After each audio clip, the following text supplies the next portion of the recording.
उम्मीद है आप सब बहुत अच्छे होंगे, बहुत बढ़िया होंगे और मैं भी ठीक हूँ। तो आज का हमारा नया टॉपिक है भुगतान संतुलन, बैलेंस ऑफ पेमेंट। ठीक है, इसको भुगतान अदायगी भी कहते हैं और ये ISPT के रिगार्डिंग बहुत इंपॉर्टेंट टॉपिक है।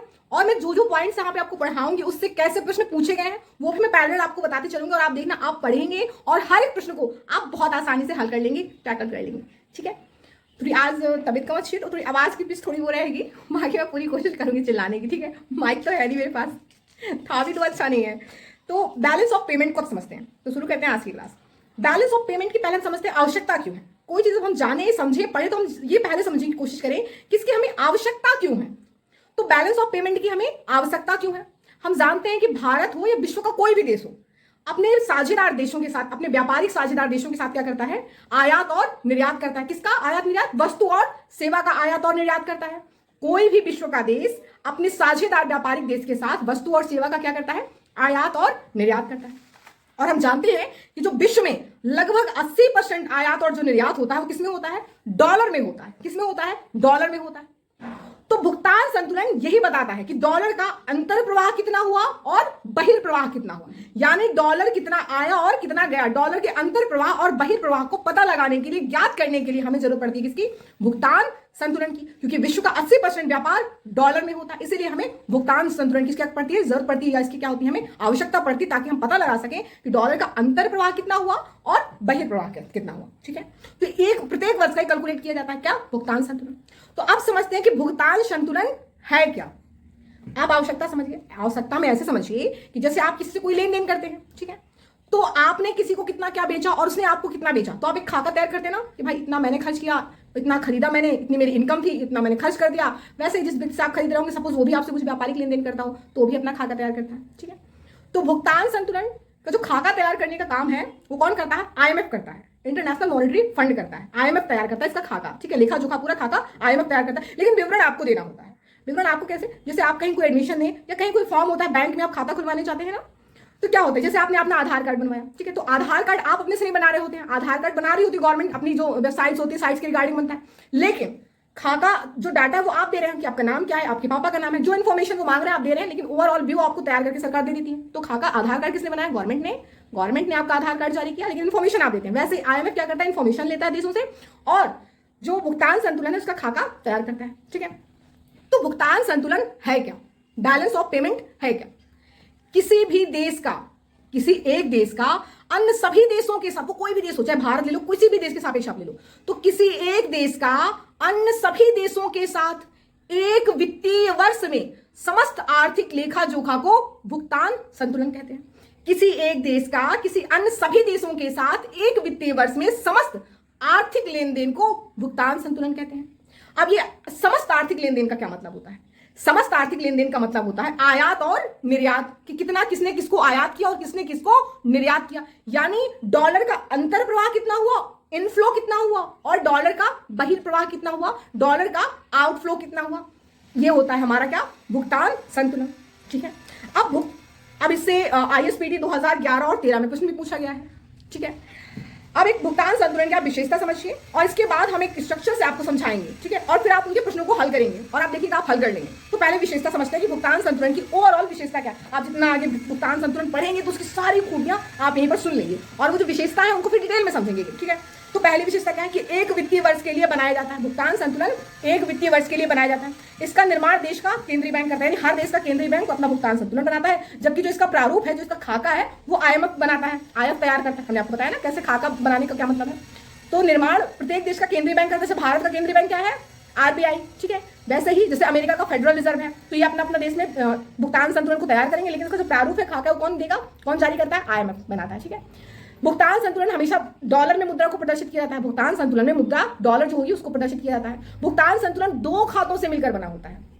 भुगतान संतुलन दो खातों से मिलकर बना। सारे पॉइंट्स आप विशेषता आप नोट करते चलिएगा। ठीक है, पहली विशेषता, कौन कौन से खाते, चालू खाता, करेंट अकाउंट और पूंजी खाता, कैपिटल अकाउंट, इन दो खातों से मिलकर बना होता है क्या, भुगतान संतुलन। लेखांकन की दृष्टि से भुगतान संतुलन के दो भाग होते हैं। लेखांकन की दृष्टि से भुगतान संतुलन के दो भाग होते हैं। कौन कौन से, डेबिट और क्रेडिट। डेबिट का मतलब होता है आपके अकाउंट से पैसे का निकलना, धन की निकासी, और क्रेडिट का मतलब होता है धन का आना। जैसे आप किसी से कोई वस्तु खरीदते हैं तो आप पेमेंट करते हैं और जैसे ही आपने पेमेंट किया तो आपके अकाउंट से डेबिटेड हो गया, वो कट गया, और जिससे आपने खरीदा उसके अकाउंट में क्या हुआ, क्रेडिट हो गया, उसको प्राप्त हो गया। ठीक है, तो लेखांकन की दृष्टि से भुगतान संतुलन के दो भाग होते हैं, डेबिट और क्रेडिट। और जो खाता होता है किन दो खातों से मिलकर बना होता है, चालू खाता और पूंजी खाता। भुगतान संतुलन हमेशा व्यापार संतुलन से अधिक होता है और व्यापक पारदर्शी होता है। एक व्यापार संतुलन होता है, बैलेंस ऑफ ट्रेड, जैसे बैलेंस ऑफ पेमेंट है, तो भुगतान संतुलन व्यापार संतुलन से हमेशा अधिक होता है और पारदर्शी होता है। अभी कैसे, अभी आपको समझाते हैं, विशेषता पूरी कंप्लीट करें फिर समझाते हैं कैसे। भुगतान संतुलन में अनिवार्य रूप से एक निवासी और एक जो दूसरा होगा वो गैर निवासी होगा, यानी एक रेजिडेंट होगा और दूसरा नॉन रेजिडेंट होगा। इसका क्या मतलब है, एक निवासी होगा देश का और एक गैर निवासी होगा। इसका मतलब है जैसे भारत का कोई व्यक्ति है किसी दूसरे देश के साथ व्यापार कर रहा है, तो एक तो भारत का है, दूसरा बाहरी देश का होना चाहिए, किसी भी देश का, चाहे वो अमेरिका का हो, चाइना का हो, बांग्लादेश का हो, नेपाल, भूटान, कहीं का भी हो, एक निवासी होना चाहिए और एक गैर निवासी। ये हर देश के लिए कंडीशन। यानी भारत के दो व्यक्ति आपस में आदान प्रदान कर रहे हैं वस्तु और सेवा का निर्यात, तो वो भुगतान संतुलन में नहीं आएगा। या बाहर के कोई दो देश कर रहे हैं, अमेरिका और चाइना कर रहे हैं, तो वो भारत का भुगतान संतुलन नहीं माना जाएगा। भारत का भुगतान संतुलन कब माना जाएगा, जब एक निवासी हो और एक गैर निवासी हो, याद रखिएगा। नेक्स्ट क्या है, तथा दोनों के द्वारा आर्थिक लेन देन किया जा रहा हो। भुगतान संतुलन में चालू खाता में दो मदें शामिल होती हैं। भुगतान संतुलन में हमने बताया कि दो खाते होते हैं, चालू खाता और पूंजी खाता। तो जो चालू खाता होता है उसमें दो मदें शामिल होती है, दो आइटम शामिल होती है, पहला दृश्य और दूसरा अदृश्य। दृश्य में वस्तुओं के आयात निर्यात को शामिल किया जाता है, दृश्य में वस्तुओं के आयात निर्यात को शामिल किया जाता है, और अदृश्य में सेवा के आयात निर्यात को शामिल किया जाता है। ठीक है, यानी दृश्य जो है वो मुख्यतः वस्तुओं के आयात निर्यात से संबंधित है, वही जो अदृश्य है वो सेवा के आयात निर्यात से संबंधित है। भुगतान संतुलन दो प्रकार के होते हैं, एक अनुकूल और एक प्रतिकूल। यानी ऐसे समझिए कि आप और मैं, हम दोनों वस्तु और सेवा का आदान प्रदान कर रहे हैं। ठीक है, अब मुझे बहुत घाटा हो रहा है, यानी आप मेरी चीजों को बहुत कम खरीदते हैं, आपके घर वाले मेरे घर में बनी चीजें उनको बहुत कम यूज करते हैं। आप घर मतलब अपना देश समझ लीजिए, और एक मैं किसी और देश की हूँ, आप किसी और देश की, और आप मेरे देश में आपके घर की बनी चीजें यानी आपके देश में बनी चीजें बहुत यूज की जाती हैं, तो मतलब मैं बहुत आयात कर रही हूँ, तो ये मेरे क्या हुआ, प्रतिकूल हुआ। लेकिन अगर दोनों का बैलेंस है तो संतुलित हुआ। लेकिन जो मेरे लिए प्रतिकूल है वो आपके लिए अनुकूल है, आप मुझसे ज्यादा कमाई करके ले जा रहे हैं, है ना।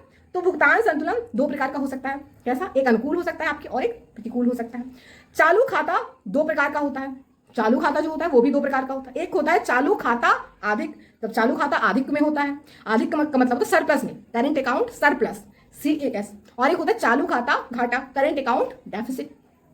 भारत का चालू खाता अधिकांशतः घाटे का होता है। अब भारत का चालू खाता अधिकांशतः घाटे का क्यों होता है ये भी आपको बताएंगे, पहले आप विशेषता सुनते जाइए। नेक्स्ट क्या है कि चालू खाता घाटा और राजकोषीय खाता को जुड़वा घाटा कहा जाता है। ये आपने पिछली क्लास में जब आपने आपको घाटा बजट पढ़ाया था तब आपने ये समझा था, है ना।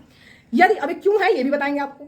यदि किसी देश का भुगतान संतुलन प्रतिकूल होता है तो IMF उसे गैर रियायती ऋण देकर उसके भुगतान संतुलन को क्या करता है, अनुकूल करता है। ठीक है, ये भुगतान संतुलन की क्या है, विशेषता है।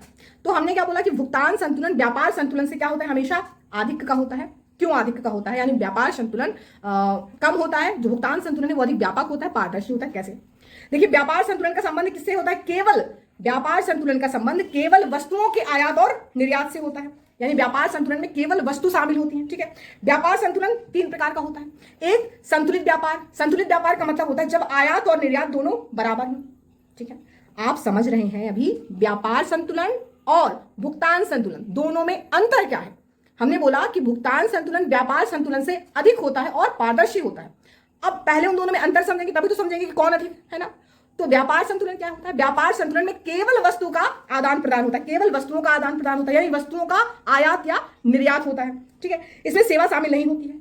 और भुगतान संतुलन व्यापार संतुलन तीन प्रकार का होता है। ठीक है, कौन कौन सा, एक होता है संतुलित व्यापार, ट्रेड बैलेंस। ट्रेड बैलेंस में क्या होगा, जहां वस्तु और सेवा का जो आयात निर्यात है वो दोनों बराबर हो, यानी 10 बिलियन आपने खरीदा और 10 बिलियन का निर्यात किया और आयात किया तो दोनों बराबर है। ठीक है, तो ये पहला व्यापार संतुलन हो गया। दूसरे प्रकार का व्यापार संतुलन होता है व्यापार अधिक, ट्रेड सरप्लस। व्यापार अधिक में क्या होता है, जहां निर्यात आयात से क्या होता है, अधिक होता है। हमने आपको ज्यादा बेच दिया तो मेरे पास पैसे ज्यादा आएंगे, तो मेरा व्यापार अधिक में रहा, मैं अधिक में हूं, सरप्लस में हूं, मुझे ज्यादा कमाई हो गई। मैंने निर्यात ज्यादा करूंगी, जितना मेरा निर्यात होगा मेरा व्यापार उतना अधिक का होगा। ठीक है, तो व्यापार अधिक में क्या होता है, निर्यात आयात से अधिक होता है, निर्यात अधिक होता है किससे, आयात से। किसमें, व्यापार संतुलन में, दूसरा जो हमने बताया। ठीक है, तो व्यापार अधिक हो गया, यानी इसका मतलब क्या है, डॉलर का अंतर प्रवाह अधिक होगा। मैं आपको अधिक से अधिक निर्यात करूंगी तो इसका क्या मतलब है कि मेरा डॉलर का अंतर प्रवाह अधिक होगा। भारत अगर ज्यादा से ज्यादा निर्यात करेगा तो डॉलर का इनफ्लो बढ़ेगा, है ना। तीसरा होता है व्यापार घाटा, ट्रेड डेफिसिट। अब ट्रेड डेफिसिट का क्या मतलब, इसका मतलब है जहां पे आयात अधिक होता है और निर्यात कम होता है। आयात अधिक हो और निर्यात कम हो तो मेरा व्यापार घाटे का रहेगा। मैं बहुत सारी चीजें दिन भर कमाऊं और खूब सारी चीजें सब खरीद खरीद के लाऊं तो मेरा पैसा बाहर चला जाएगा, यानी डॉलर का बहिर्प्रवाह बढ़ रहा है।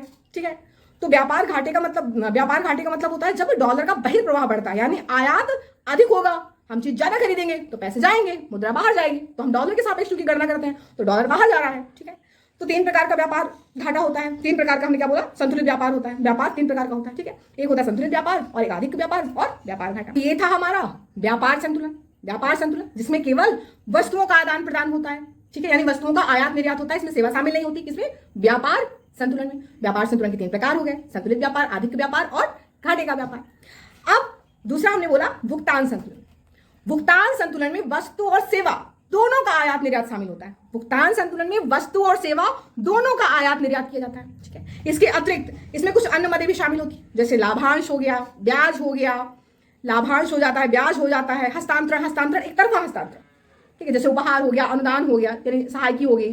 ठीक है, या निजी प्रेषण हो गया, प्राइवेट रेमिटेंस। निजी प्रेषण, प्राइवेट रेमिटेंस का मतलब होता है जब कोई एनआरआई, जो नॉन रेजिडेंट इंडियन होता है, जो गैर निवासी भारतीय होते हैं, जो बाहर कमाने चले जाते हैं ना, प्रवासी भारतीय, तो वो क्या करते हैं, जब कमा करके अर्न करके देश में भेजते हैं तो उसको बोलते हैं निजी प्रेषण, एनआरआई द्वारा जो भेजा गया अर्न होता है। ठीक है, तो इसमें भुगतान संतुलन में और क्या चीजें शामिल होती हैं? ब्याज, लाभांश, आय, हस्तांतरण। ठीक है, विदेशी निवेश हो गया, विदेशी निवेश भी 2 प्रकार का हमने बताया था, एफडीआई और एफपीआई, ये सारी चीजें इसमें क्या होती हैं, और विदेशी ऋण, ये सब शामिल होता है। तो भुगतान संतुलन व्यापार संतुलन से अधिक व्यापक होता है और पारदर्शी होता है। अब लेखांकन की दृष्टि से हम भुगतान संतुलन समझते हैं कि लेखांकन की दृष्टि से भुगतान संतुलन कैसा होता है, और इसको ध्यान से सुनिए, समझिए, और इसके साथ हम 2 प्रश्न हल करेंगे। ठीक है, तो लेखांकन की दृष्टि से भुगतान संतुलन, लेखांकन की दृष्टि से हम देखते हैं भुगतान संतुलन के 2 भाग होते हैं, एक होता है डेबिट और एक होता है क्रेडिट। पहला क्या है? डेबिट, और दूसरा क्या है? क्रेडिट। भुगतान संतुलन की दृष्टि से हम बात कर रहे हैं। ठीक है, तो डेबिट का मतलब क्या होता है? डेबिट का मतलब होता है जमा करना, किसी को देना। ठीक है, क्रेडिट का मतलब होता है प्राप्त होना। ठीक है, यानी ऐसे समझिए कि आप कोई चीज बेच रहे हैं, सपोज ये मार्कर आप बेच रहे हैं, और मैंने इस मार्कर को खरीदा, तो मैंने अब आपके अकाउंट में पैसे दिए, तो मेरे अकाउंट से पैसे क्या हुए? डेबिट हुए, यानी कट गए। ठीक है, और आपके अकाउंट पे क्या हुए? क्रेडिट हुए, आपको प्राप्त हुए। ठीक है, तो क्रेडिट में क्या होगा? देश में डॉलर का अंतर प्रवाह होगा, इनफ्लो होगा। कैसे? क्रेडिट में प्राप्त होता है। अब ऐसे समझिए कि आपने वस्तु या सेवा का क्या किया होगा? निर्यात किया होगा, तो डॉलर आपको मिलेगा। ठीक है, आपका अकाउंट क्रेडिट हो रहा है, आपको कुछ प्राप्त हो रहा है, इसका मतलब आपने वस्तु या सेवा दी होगी, या आपने प्रोडक्ट बेचा होगा, या सर्विस दी होगी, तो आपको डॉलर मिला। तो देश में डॉलर का क्या हो रहा है? क्रेडिट में अंतर प्रवाह हो रहा है। ठीक है, और सॉरी क्रेडिट में। ठीक है, और डेबिट में क्या हो रहा है? क्रेडिट में देश में डॉलर का अंतर प्रवाह होता है, याद रखिएगा। और डेबिट में क्या होगा? डेबिट में देश में डॉलर का बहिर्प्रवाह होगा, यानी आपके अकाउंट से पैसे कट रहे हैं। इसका मतलब आपने वस्तु और सेवा को क्या किया होगा? खरीदा होगा।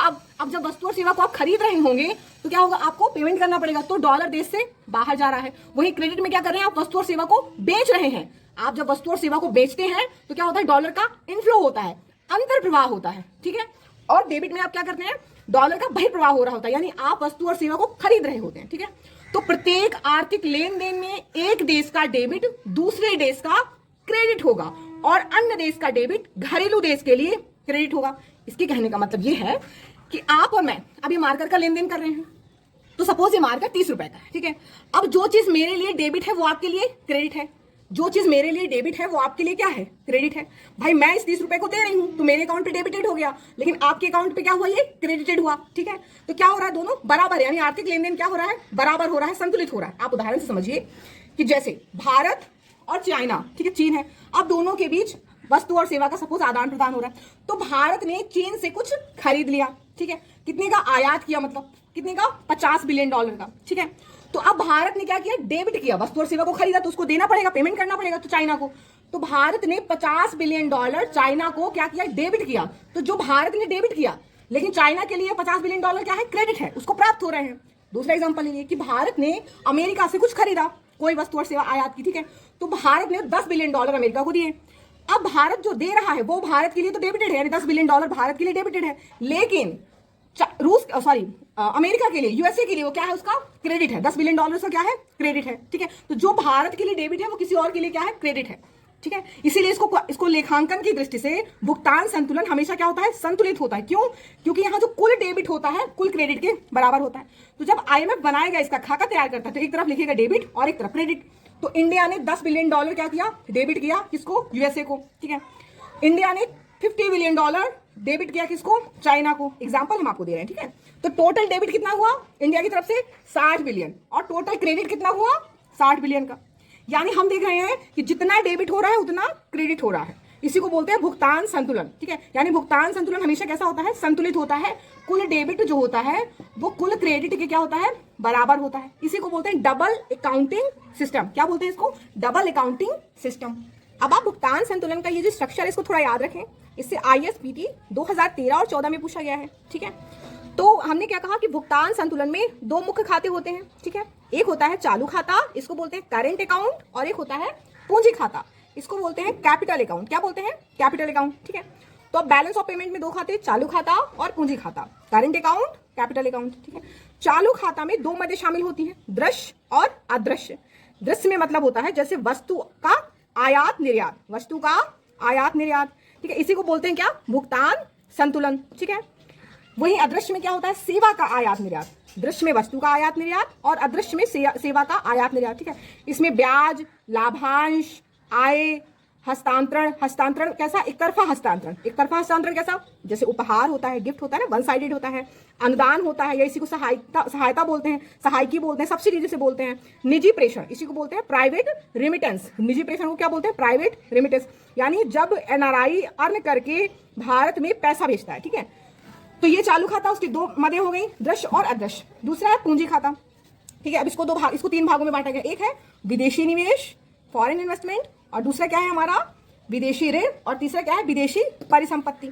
अब विदेशी निवेश दो प्रकार का होता है, एक FDI और एक FPI। आप पहले पढ़ चुके हैं, फॉरेन डायरेक्ट इन्वेस्टमेंट और फॉरेन पोर्टफोलियो इन्वेस्टमेंट। तो FDI जो होता है वो दीर्घकालिक होता है, जैसे आधारभूत संरचना में किया गया जो निवेश होता है विदेशी निवेश, वो FDI के अंतर्गत आता है। FPI बहुत शॉर्ट टर्म के लिए आता है, जैसे शेयर मार्केट में जो निवेश होता है। ठीक है, विदेशों द्वारा। तो FPI के भी दो भाग हैं, एक है QFPI और एक FII। QFI और FII।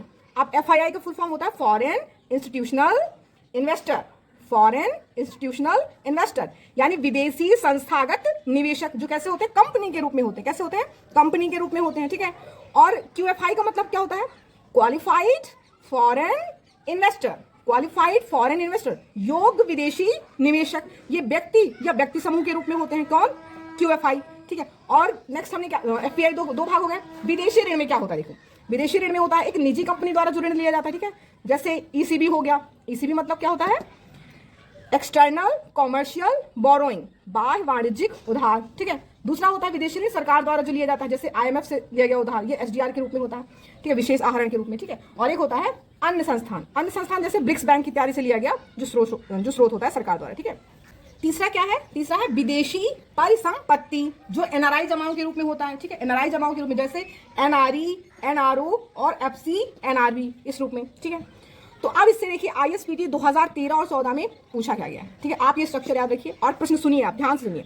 प्रश्न है कि निम्नलिखित में से कौन से पूंजीगत खाता लेखा मद का निर्माण या रचना करते हैं। निम्नलिखित में से कौन पूंजीगत खाता लेखा मद का निर्माण करते हैं। पहला विदेशी ऋण, पहला क्या है, विदेशी ऋण। दूसरा क्या है, प्रत्यक्ष विदेशी ऋण। और तीसरा क्या है, निजी प्रेषण या निजी प्रेषित धन। और चौथा क्या, पोर्टफोलियो निवेश। ठीक है, अब आप देखिए इसमें कौन सा सही है, बताइए।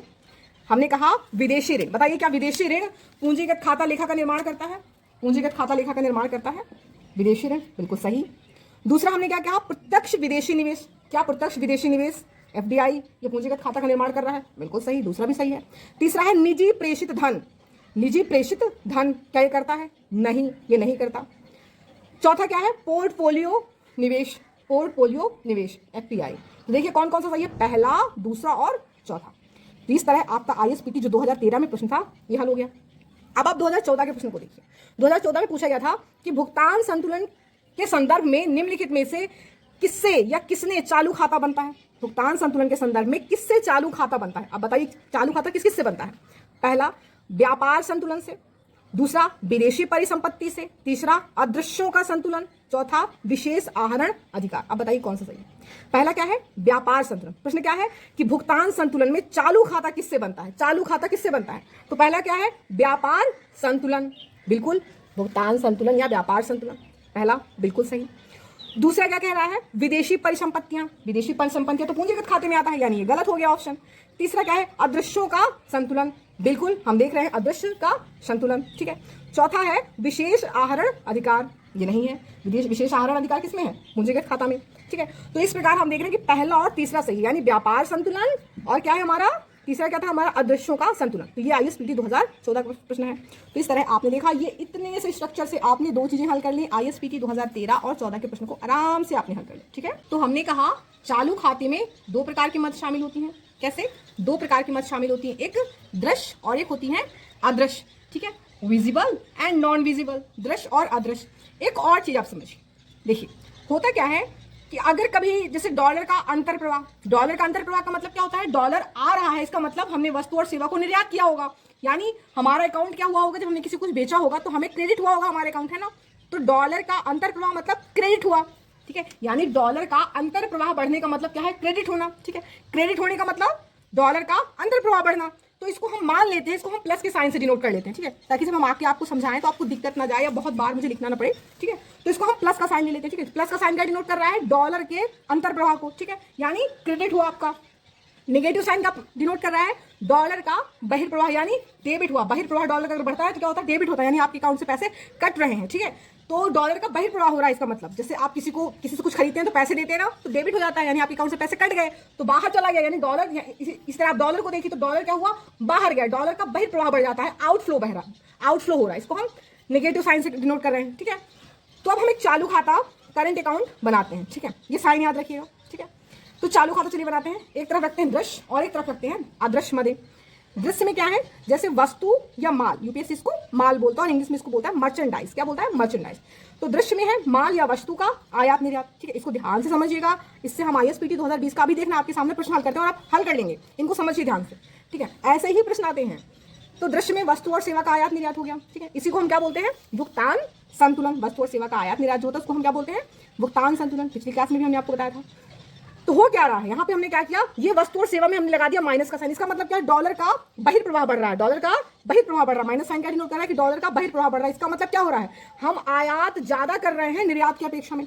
अगर हम आयात ज्यादा करेंगे तभी तो हम जब हम किसी से कुछ खरीदेंगे तभी तो हम पैसे देंगे ना। वैसे हम आयात ज्यादा करेंगे तो हम डॉलर हमें बाहर जाएगा हमारा, ठीक है। तो आयात ज्यादा, इसका मतलब डॉलर का बहिर्प्रवाह बढ़ रहा है, ठीक है। अब अदृश्य में देखिए, सेवा का आयात निर्यात होता है इसमें, ठीक है। तो यहाँ प्लस का साइन हम दिखा रहे हैं, इसका मतलब है कि हमारा निर्यात क्या है? ज्यादा है आयात की अपेक्षा में। अगर निर्यात ज्यादा है, ठीक है, निर्यात ज्यादा है, हम किसी को बेच रहे हैं, इसका मतलब हमें प्राप्त होगा धन, ठीक है। इसका मतलब डॉलर का क्या बढ़ रहा है? अंतर प्रवाह बढ़ रहा है। इसको हमने क्या साइन से डिनोट किया? प्लस साइन से, ठीक है। तो अगर हम आयात सेवा में आयात और निर्यात की दृष्टि से देखें तो डॉलर का क्या होता है? यहाँ पे अंतर प्रवाह होता है। क्या होता है? अंतर प्रवाह होता है, ठीक है, आपको दिख रहा है यहाँ पे। दूसरा क्या है? लाभांश ब्याज, और हम देखते हैं किसकी दृष्टि से? आय की दृष्टि से, इनकम की दृष्टि से। तो इसमें नेगेटिव है, यानी डॉलर का बहिर्प्रवाह बढ़ रहा है। क्यों बहिर्प्रवाह बढ़ रहा है? क्योंकि भारत जो ब्याज लेता है वो कम होता है। भारत की जो आय होती है, जैसे विदेशी कंपनी भारत में जो इनकम करती है और हमारे देश की जो कंपनियां करती हैं, तो विदेश की कंपनी यहाँ से ज्यादा इनकम करके ले जाती है, तो उस मामले में भी हम कम हो गए, यानी डॉलर का बहिर्प्रवाह बढ़ रहा होता है। ब्याज में भी बहिर्प्रवाह बढ़ रहा होता है और लाभांश के मामले में भी क्या होता है? हमारा बहिर्प्रवाह बढ़ रहा होता है डॉलर का। यही कारण है कि इसको हमने नेगेटिव साइन से डिनोट किया, लाभांश ब्याज और आय में। हस्तांतरण में हमने दिखाया प्लस का साइन, यानी डॉलर का अंतर प्रवाह बढ़ रहा है। हस्तांतरण में कैसे? एक तरफा भुगतान, जैसे उपहार हो गया, अनुदान हो गया जिसे सहायकी बोलते हैं, और निजी प्रेषण, प्राइवेट रेमिटेंस, ठीक है। निजी प्रेषण हमने आपको बताया जब कोई विदेशी होता है, जब NRI होता है, अर्न करके आए पैसे कमाकर देश में भेजता है, ठीक है। तो इस मामले में डॉलर का हमारा अंतर प्रभाव बढ़ता है, ठीक है। इतनी बात आपको समझ में आई। अब थोड़ा और समझिए, फिर हम प्रश्न हल करते हैं। तो जब हम भारत का कुल विदेशी व्यापार की बात करते हैं, भारत का कुल विदेशी व्यापार तो वस्तु और सेवा का होता है, ठीक है। तो हम क्या करते हैं कि हम वस्तु का आयात ज्यादा करते हैं, वस्तु का आयात ज्यादा करते हैं निर्यात की अपेक्षा में, ठीक है। यानी डॉलर का क्या हो रहा है? बहिर्प्रवाह हो रहा है। अगर हम ज्यादा खरीदेंगे तो डॉलर जाएगा बाहर, तो डॉलर का बहिर्प्रवाह होता है किसमें? वस्तु और सेवा के संदर्भ में, क्योंकि हम वस्तुओं का ज्यादा आयात करते हैं, ठीक है। दूसरा, सेवा में, सेवा में क्या हो रहा है? डॉलर का अंतर प्रवाह हो रहा है। क्यों? क्योंकि हम सेवा को बेचते हैं ज्यादा, सेवा को हम क्या करते हैं? बेचते हैं, यानी निर्यात ज्यादा करते हैं। आयात की अपेक्षा हम निर्यात ज्यादा करते हैं सेवा को, तो हमारा डॉलर का क्या हो रहा है? अंतर प्रवाह। यानी अगर हम किसी को वस्तु और सेवा बेचेंगे तो हमें धन प्राप्त होगा, तो यानी अंतर प्रवाह हो रहा है, धन का आ रहा है हमारे पास, इनफ्लो हो रहा है। तो यहाँ पे क्या हो रहा है? वस्तु सेवा में धन का अंतर प्रवाह हो रहा है, यानी डॉलर का अंतर प्रवाह हो रहा है, ठीक है। तो जब हम कुल घाटा की बात करते हैं, ठीक है, तो जो हमारा कुल घाटा होता है वो हमें हमेशा व्यापार घाटा होता है। क्यों घाटा होता है? हम देख रहे हैं कि वस्तु में तो बहिर्प्रवाह हो रहा है, सेवा में तो अंतर प्रवाह हो रहा है, वो इसलिए हमारा घाटा जो है वो कुल जो व्यापार घाटा होता है वो घाटे का होता है। क्यों होता है? क्योंकि जो हमारा वस्तु का व्यापार घाटा है, वस्तु का जो व्यापार घाटा है वो सेवा के व्यापार घाटे से क्या होता है? ज्यादा होता है। यही कारण है कि भारत में जो कुल व्यापार है वो घाटे का बनता है, यानी व्यापार घाटे का होता है। मान लीजिए, आप एग्जाम्पल ले लीजिए कि मानव वस्तु का व्यापार घाटा 10 बिलियन है। कितना है? 10 मान लीजिए, 100 मान लीजिए, जो भी आपको मानना हो, 100 बिलियन यानी डॉलर का बहिर्प्रवाह हो रहा है। ठीक है, अब सेवा का व्यापार अधिक मान लीजिए कितना हो रहा है आपका? 60 बिलियन का हो रहा है, यानी 100 बिलियन का व्यापार घाटा हो रहा है। यानी वस्तु और सेवा को हम 100 बिलियन में क्या कर रहे हैं? खरीद रहे हैं। 100 बिलियन हम खरीदने में दे रहे हैं, आयात कर रहे हैं 100 बिलियन का। और वही सेवा का व्यापार अधिक होता है हमारा, यानी 60 बिलियन हम क्या करते हैं? हम निर्यात करते हैं, यानी हमारा डॉलर का अंतर प्रवाह हो रहा होता है। तो अब दोनों को आप जोड़िए। ठीक है, तो एक में 100 माइनस का है, ठीक है, और 60 हमारा प्लस का है, यानी 100 में डॉलर का बहिर्प्रवाह हो रहा है और 60 मतलब डॉलर का अंतर प्रवाह हो रहा है। सब्ट्रैक्ट करेंगे तो कितना आएगा हमारा? 40 बिलियन। तो क्या हो रहा है? 40 हमारा घाटे का है। क्यों? क्योंकि हम देख रहे हैं कि जो हमारा वस्तु उनका जो निर्यात है, वस्तु का जो निर्यात है वो हमारा क्या है? कम होता है और आयात ज्यादा होता है। ठीक है, तो इससे हम कुछ पॉइंट्स क्या निकल के आते हैं? क्या निकल के आ रहे हैं कि भारत के विदेशी व्यापार में वस्तु और सेवा दोनों शामिल है। वस्तु और सेवा दोनों शामिल है, पहला पॉइंट। दूसरा पॉइंट क्या है कि भारत के वस्तु या माल का जो विदेशी व्यापार है हमेशा कैसा होता है? घाटे का होता है। क्यों? क्योंकि इसका जो आयात होता है निर्यात से अधिक होता है। दूसरा हमने क्या कहा कि भारत के वस्तु या माल का विदेशी व्यापार हमेशा घाटे का होता है, क्योंकि इसका जो आयात होता है, इन वस्तु का जो हम आयात करते हैं, हमारी निर्यात से ज्यादा होता है। तीसरा पॉइंट क्या है कि भारत के सेवा का विदेशी व्यापार अधिक का होता है। भारत के जो सेवा है उसका विदेशी व्यापार अधिक का होता है। क्यों? क्योंकि हम सेवा का निर्यात आयात से अधिक कर रहे हैं। ये हमारे 3 पॉइंट्स निकल कर आए। सेवा का निर्यात अधिक करने का मतलब जैसे सूचना एवं प्रौद्योगिकी हो गया, पर्यटन हो गया, होटल एवं रेस्तरां, ये हम ज्यादा करते हैं, निर्यात ज्यादा करते हैं। चौथा क्या निकल के आ रहा है इससे निष्कर्ष कि भारत के वस्तु का व्यापार घाटा सेवा के व्यापार घाटे से अधिक होता है, वही हमने आपको बताया शुरू में। पांचवा क्या निकल के आ रहा है? अंततः भारत का विदेशी व्यापार घाटे का होता है। क्यों? क्योंकि हमारा जो वस्तु का व्यापार घाटा है वो सेवा के व्यापार घाटे से ज्यादा है। इसलिए निष्कर्ष निकलता है कि पूरा ओवरऑल जो व्यापार घाटा है वो हमारा घाटे का बनता है। तो अब आप ISPT 2020 का प्रश्न सुनिए। प्रश्न है, वर्तमान में भारत के अंतरराष्ट्रीय व्यापार के संदर्भ में निम्नलिखित में से कौन सा कथन सही है? पहला, ध्यान से सुनिएगा, भारत के माल या वस्तु का जो निर्यात होता है वो आयात से कम है। भारत के वस्तु का निर्यात आयात से कम है। क्या सही है? जी हाँ, हम निर्यात कम करते हैं, आयात ज्यादा करते हैं। तो इसी प्रश्न को उल्टा पूछ रहा है कि निर्यात आयात से कम है, निर्यात आयात से कम है, तो बिल्कुल सही। दूसरा है कि भारत के लौह इस्पात, रसायन, उर्वरक और मशीनों के आयात में हाल के वर्षों में कमी आई है। तो क्या ये कमी आ सकती है? कभी नहीं आ सकती, क्योंकि भारत में हम देखते हैं दिनों दिन इसकी मांग बढ़ती है और भारत इसकी खपत ज्यादा करता है, यानी हमेशा बढ़ता है। तो दूसरा विकल्प हमारा गलत होता है। तीसरा है कि भारत की सेवाओं का निर्यात सेवाओं के आयात से अधिक होता है। बिल्कुल, हमने क्या कहा? सेवाओं का जो आयात है वो निर्यात से हम देख रहे हैं अधिक है। ठीक है, तो भारत में सेवाओं का आयात निर्यात से अधिक है। ठीक है, चौथा कि भारत को कुल मिलाकर व्यापार चालू घाटे का होता है। भारत को कुल मिलाकर व्यापार चालू घाटे का होता है, चालू खाते घाटे का होता है। तो क्या चौथा सही है? बिल्कुल सही है। तो इनमें से कितने विकल्प सही हुए हमारे? 3 विकल्प। पहला कि भारत में वस्तु का जो निर्यात होता है माल से यानी आयात से अधिक होता है। तीसरा हमारा क्या था कि भारत की सेवाओं का जो निर्यात होता है वो आयात से क्या होता है? कम होता है, यानी सेवाओं का जो निर्यात होता है वो आयात से अधिक होता है। तीसरे वाला था। चौथा क्या था कि भारत का कुल मिलाकर व्यापार चालू खाते का घाटे का बनता है। ठीक है, आई होप आपको आज की क्लास समझ में आई होगी, आपको अच्छा लगा होगा। आपको जहां भी जो भी चीज समझने में प्रॉब्लम आ रही है आप कमेंट कर सकते हैं, मैं उसको और भी क्लियर कर सकती हूँ नेक्स्ट लेक्चर में ऐड करके। ठीक है, तो आज इतना ही रहने देते हैं, मेरी तबियत थोड़ी ठीक नहीं है, तो अब नेक्स्ट क्लास में मिलते हैं। फिर वीडियो भी लंबा हो जाता है, आप बोरिंग फील करेंगे। ठीक है, तो नेक्स्ट क्लास में हम बहुत सारी चीजें समझेंगे, जैसे भारत के साथ भारत और US का व्यापार कैसा होता है, घाटे का होता है कि अधिक का होता है, और किन किन चीजों की सप्लाई करता है, चाइना के साथ समझेंगे। ठीक है, और इसके आगे चालू घाटा को और कंटिन्यू रखेंगे। बहुत इंपॉर्टेंट टॉपिक है, याद रखिएगा। PT के रिगार्डिंग तो बहुत ही मोस्ट इंपॉर्टेंट टॉपिक है। ठीक है, तो अपना ख्याल रखिए, हंसते रहिए, मुस्कुराते रहिए। मिलते हैं अगली क्लास में। जय हिंद, जय भारत।